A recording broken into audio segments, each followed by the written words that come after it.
Welcome back, boils and ghouls, to another episode of the Indie Spotlight, the series where the indie creators do it right. Tonight, we're going to be talking about Tony McMillen. This guy totally blew my mind. We're going to be checking out several of his books. I also did want to let you guys know, as always, after this premieres, 15 minutes after it's done, live on Instagram, I'm going to be hanging out with Tony. We're going to be doing kind of a live interview. And I'm really interested to get into talking with Tony about his work and learning just a little bit more about him. He's a prolific creator. He's written 6 novels, 2 of which have been published to date, but I think more are available. Maybe he's self-published because there's an ad for, I think, 3 of them in the back of here.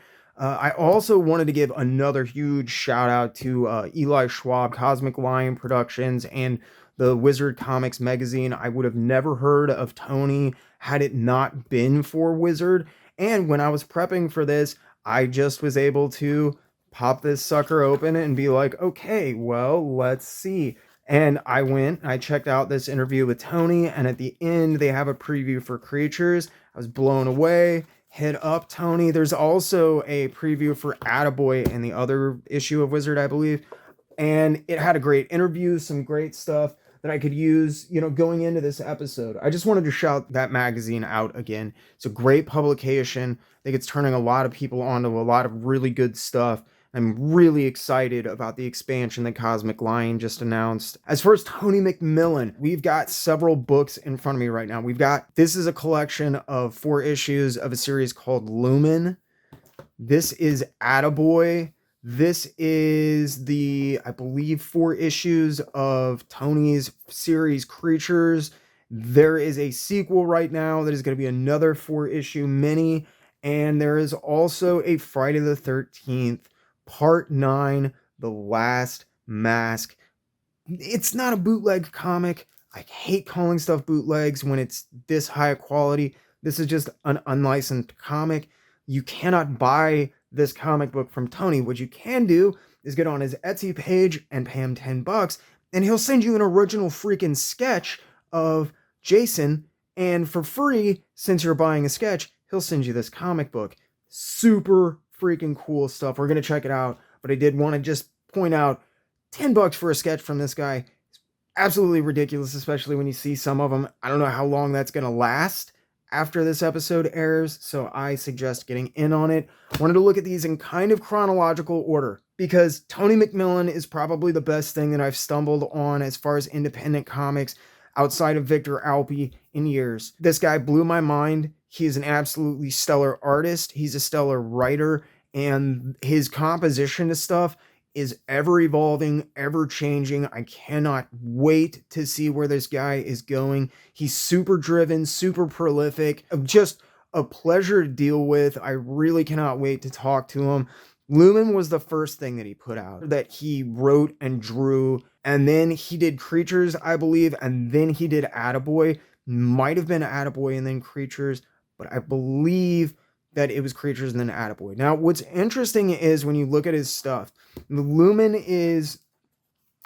starts off with a very art-driven story. The book is extremely sparse with words and narrative anyway, because Tony doesn't beat you over the head with stuff. He's not a extremely verbose guy unless the story calls for it, and we'll get to that stuff. Tony very much does, in my opinion, one of the best things about his work is everything he does is basically in service of telling a better, more intelligent, engrossing story. And whatever needs to be done to accomplish that task, he'll try to accommodate with his art and writing style. So there are points in this book where we've just got large landscapes, nothing going on. Later, there's like page after page of a simple recurring image, and it reminded me a lot of a Bernard Krigstein stunt, but instead of having all the panels on one page where Krigstein was forced to put it on one page, it really is like experiencing like one of those Krigstein moments expanded over numerous pages. The story in this, it's got a science fiction mythological element to it that I found really interesting. What's, I think, perhaps most interesting about Lumen to me is that at first, this book is very driven by art. You can see we've got a lot of sparse narrative. There are page after page of just storytelling with his art. That's a ballsy move for this being your first book. But what's interesting is the further that you get into it, when he introduces other characters, and they are interactive characters and characters that you learn about and have interactions with people, that he's not afraid to use a good amount of dialogue. He never chokes out his pages. They're not hard to read. His use of lettering and layout and stuff is also very inventive. I think it works probably best in Lumen because he was probably a little bit more conscious of it going in, trying to make it legible. We'll get to Creatures. It's an absolutely astounding book. Okay, so this starts off very art driven, gets very narrative heavy at one point, not like choked out or anything, but it has a story to tell, but then it shifts back into art mode. And I think this very much encapsulated what Tony had in his mind, what he knew he was capable of, and he just kind of exploded it all out in this one project. This is a very interesting read. It does not, in my opinion, read like a novice or a first time approach to a book. It's very much more coherent, well thought out, and put together than all of that. I was very surprised when I found out that this was his debut as a writer-artist combo. Impressive, to say the least. I love the play on the xenomorph design in this. Not gonna lie, it is totally awesome. The owl, like, just gorgeous. He has a way he uses a recurring image of this head shape and mask design. There's a character from Attaboy that we'll look at here in a second that very much calls back to this design. And it feels like this was just what he knew he was capable of, right? This right here, you see a lot of this kind of work in Creatures. There are some beautiful splash pages and layouts in that otherwise text-heavy story that are extremely important, that showcase some incredibly interesting world-building elements as far as storytelling narrative and just how the story is evolving and how you experience it in Creatures. But as I was saying, about Valor, it's interesting because this book encapsulates, I think, much of what Tony is capable of. Not necessarily, I think, the pinnacle, because this is his first book, and I see a lot of elements of this that he refined. However, I see a lot of elements that he never came back to, like these sepia tone pages that kind of break up the stories at some points that he kept from the single issues. Really nice. I love seeing his line work. His brushwork is absolutely incredible. If I had the money, I would get a commission from him. They're open right now. I highly recommend checking out his Etsy page. Again, commissions are available on there. I think it's like $100 for an 11 by 14. Just incredible work that I've seen out of this guy. But Valor does have all of the elements that make up Tony. Okay, this is why I kept flipping and talking. So now we're moving into something I can only describe in Western sense as like a Bernard Kriegstein moment. We have a character and his light and an otherwise world devoid of light, okay? No stars, no sun, no nothing, Nocturna. And he gets sucked into this massive celestial beast's mouth, and we get these recurring pages, and now we see the character evolve. And it reminded me of Alexis Zirot when I was looking at his later work. When I was examining it as a whole, I see a very good deal of Drew Lay going on in here. I could be wrong, but Tony commented on my mailbag episode saying that I was pretty spot on. And Drew Lay is one of the things that I'm seeing here. However, I've never seen Drew Lay work in such exquisite breakdown as this. This must have been a massive part of one of these issues. That is a ballsy move. It pays off. It gives the happening this massive, like, epochal feeling. It's absolutely incredible. And then he doesn't shy away from the light that's behind him, his lantern also getting sucked into the maw of this gigantic creature and devoured. And now you can see he's become, changed with the power having devoured. I mean, this is underground comics, like independent comics at their absolute finest, in my opinion. This story was absolutely crazy to read. It is a wonderful journey. At the end here, also, I have to admit, I am a massive sucker for like this weird, gnarly blue, green, and orange. And the fact that he used that as the color palette in basically a massive part of some of these sections, I freaking love his coloring. Yeah. I mean, it reminds me of like Tim Sale and the minimalist printing that you would see happening on books like Foom, where they had limited color palettes and stuff. This reminds me a lot of the Kirby stuff that was happening that really heavily influenced guys like Alexis Zirret that are going on right now. Yeah, there's some Ashley Wood here, I think, probably also, and definitely some Jim Mahfood. Like Jim Mahfood, I think, is probably a pretty big influence. I'm interested to talk more with Tony after this about who his direct influences are. So, Lumen, this is his debut. This is him coming out swinging.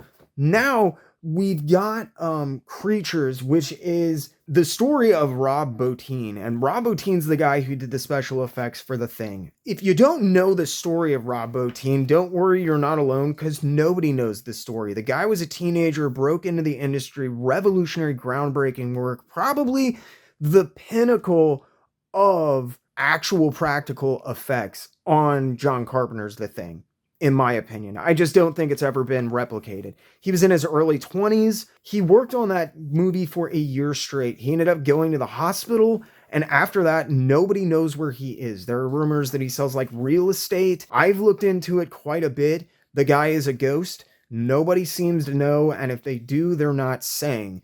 This story, when you're reading it, reads very personally. Like there's no way that Tony could have written this about Rob Bottin if he didn't know Rob Bottin. But what I thought was going on here when I read it was that he was, rather than actually telling an autobiographical story of a guy that I wondered how he would have even gotten any details on, that this was more of stuff like that had happened to him told through the lens of Rob Bottin. Reading the Wizard interview, that was confirmed. Much of his writing is autobiographical. We'll talk about that more in Attaboy in a little bit more detail.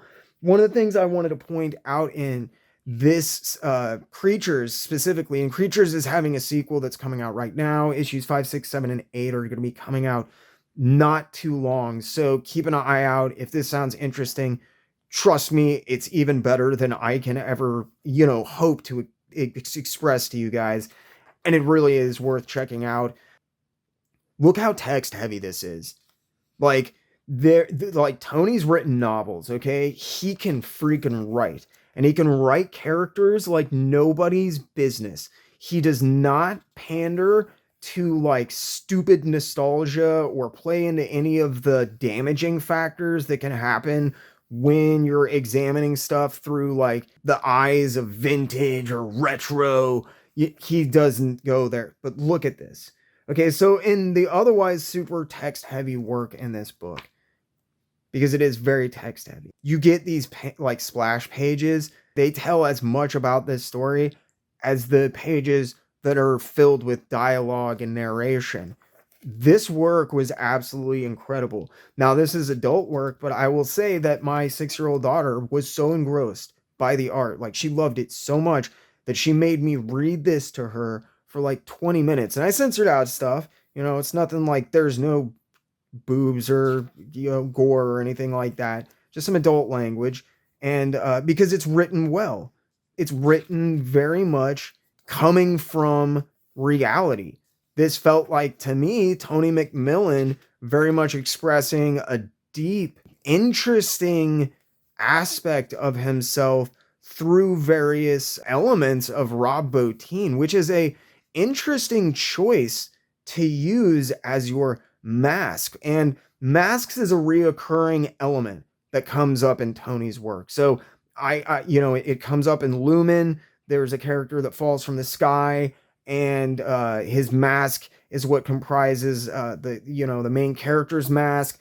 And in Attaboy, there's a recurring element with masks and how that conceals our true element in nature. And obviously, this book very heavily deals with practical effects through the story elements and masks in general, the creation and the evolution of masks, which Rob Bottin was very elemental to. It makes sense to me now looking at it through that lens, but it is still a very interesting choice through which to tell such what feels like to me personal stories. Like, I do know for a fact that there's a very touching story where at the beginning of this, a brother and sister are, they have their parents break up and they're separated. And when they leave each other at the airport, the Rob gives his sister his copy, his most prized possession. It's a copy of Famous Monsters of Filmland. And like the way that he described it was so beautiful and like touching and sentimental, but not in a sappy or crappy way. Great xenomorph again, but in just such a well expressed way and very honest, true. And it was cool because in the Wizard interview, he actually says like that he gave his sister, it wasn't Famous Monsters, but it was a copy of Spawn 1. So I think a lot of this is comprised of stuff that probably did happen to, or in part were, in parts of Tony's life that he's integrating into stuff.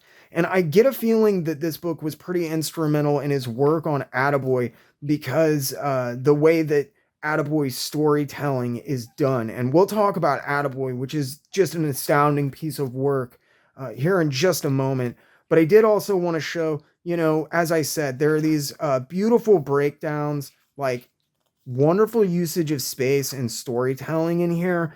The art is also absolutely mind-blowing. Like, as far as this being, it's a narrative heavy, it is a story-driven book. The art does not suffer one bit. It's bitingly, absolutely original and gorgeous to see. The differentials in art and approach, even from page to page, while retaining a very coherent and cohesive style, is nothing short of absolutely incredible. The one thing I did want to mention is if you can pick up the single issues of this anywhere, get them. The one thing that it sucks is the binding on this, because it is so narrative heavy. You kind of have to ply the binding at points because of gutter loss on some of the lettering, like down in the gutters. They'll be worth it. I'm gonna track them down. I want them in my collection. This stuff is mind-blowing. Tony's also working on some stuff that's like more akin. This is very much in his like independent mode. This is Tony doing Tony for Tony. I've seen other stuff that he's done that could very much be like packaged like Image did with Girl Scouts and Jim Mahfood, and done through an independent company like that. Creatures is incredible, but it encapsulates a good section of the middle of this, of Lumen, that is very narrative driven, and it has a lot of dialogue and a lot of character interaction. And then on the other end of that spectrum, we've got Attaboy. Now, the reason that I wanted to look at Lumen specifically first and kind of go chronologically is because you can see he was testing the waters and figuring out what he could do. And then it feels like he did 2 books that were exploring the different facets of what he found that he was capable of doing. And Attaboy is very much a visual book. That is not to short sell the brilliance of the way that this book is put together. It is a video game manual for a video game that no one remembers, and that this kid remembers other people playing, but they're forgetting it. No one else seems to remember. They're just forgetting it. Attaboy, that's the game. And very visual. Okay, there's some narration at the beginning of this, but there are pages, and it's not a super long piece. There are pages that are very much, again, like in Lumen, all visual storytelling. However, This book, and it was the shortest, and it was the first thing that was on top of the stack. I flipped it open, and boy, am I glad this was short, and kind of easy to inhale because I read it twice. I choked up on this one. Okay, I choked up, and the reason that I did is because there are elements in this that now, when I examined his work more as a whole, I think are very personal, maybe talking about some stuff that either he experienced or people very close to him experienced, at the very least, about parental separation and the guilt and anxiety that you deal with as a child as a result of that, and kind of the damage that it can do to your psyche. And Attaboy is, in one facet, it is entirely a video game manual and telling the story of like a character that basically breaks out of his video game, but on a much deeper level. An absolutely incredibly touching, well put together, cogently melded manner. He's also examining some very interesting psychological elements that I think people associate that with a certain time in their life. And for a lot of people, that time in their life is defined by the comic books and the video games and the television and stuff that they're watching. So this is a very intelligent way to approach such a deep subject, man. I would go more into the actual stories of these guys. They're cheap. Okay, $20 is the most you're gonna put out on this. The Attaboy is $12. I am telling you, it is worth it to just pick these books up. I just want to talk about Tony McMillen's work in this because I think more people need to pick this stuff up. I want to see more work from Tony. Look at this, man. I mean, his artwork is incredible enough. Like, it really is. Like, his artwork alone would be enough to probably have swayed me and been like, this dude's really, really good. I'm going to be following and keeping up with this guy. But his writing is, it is very intelligent, and it's somewhat belied by the subject matter that he often uses to approach it with. And I really appreciate that approach to his stuff. As far as like, this book as a whole, it very much did feel like him taking the visual elements of Lumen that he had learned had worked and pushing them to an absolutely new level and using those elements to further integrate like storytelling elements to make the art a part of what's happening with the story and how you're experiencing it and what you're seeing and how that's changing, just like the characters inside of this. This book is absolutely great. You have this black and white section that happens right in the middle, and then we switch back to full color for the end. Like I said, I would talk more about this, but I don't want to ruin the story. $12, guys, worth the ride. This is what I'm talking about. There's an ad for at least 3 books. So maybe he got a third one published. Maybe he put it out himself. I'm not sure. Man, I would love to check out Tony's novels, actually. Crazy talented guy. Last thing, now he does have a magazine anthology series, the name of which I should have looked up, but escapes me at this moment because I am an idiot. And Jerk, and it is getting a reprint. And from what I've seen, the storytelling in that is very much akin to this. And what this is it feels like a much more traditional approach to the comic book panel and the page. Now, there are pages in this that are obviously going to be splashes, and they're going to be Tony McMillen doing Tony McMillen. But for the most part, this feels very much like him saying, like, no, I can do a regular comic book page as well. I can just do my own thing inside of that framework as well. This book was crazy awesome. Believe this is based on the original script for Friday the 13th, Part 9. It has Tommy Jarvis and the other final girls, and they dig up Jason, and they're like, well, if that's Jason, who's been out murdering people? The art in here is absolutely great. I pointed this out in another video, but I do also see like Michel Fife going on in some of his stuff. It's a little bit more subtle than some of the other stuff, but these faces especially, I think you can see some of the work of Fife bleeding, especially on stuff like Capra, in his line holds and that kind of stuff. I don't see that being a big stretch. This book was really great. I wish I did have a copy of his anthology magazine to show off. It's got work with some other people, but I think it would also probably showcase another element of his work in short story form, where it very much appears to be inside of this comic book framework. And again, this is one of those pages where I was like, okay, there's Alexis Zirrett all day, but that also again is like Philip Droulet to me.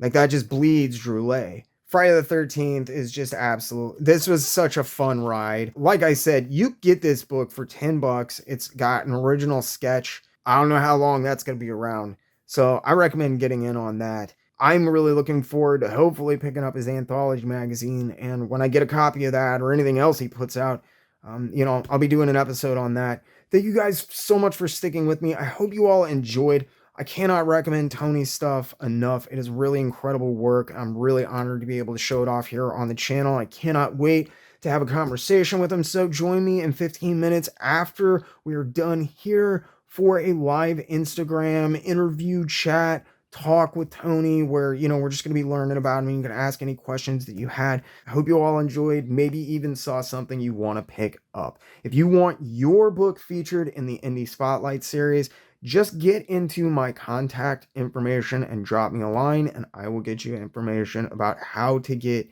your stuff onto the channel. If you did enjoy what you saw, make sure you hit that like button. Think about getting in the comment section below and letting me know if you really enjoyed what you saw. Make sure you Hulk smash that subscribe button. If you do that, make sure you ding the little notification bell so you never miss another video or premiere. Again, if you feel like you're in a position to help the channel grow, think about using the link in the description below to sign up for my Patreon page.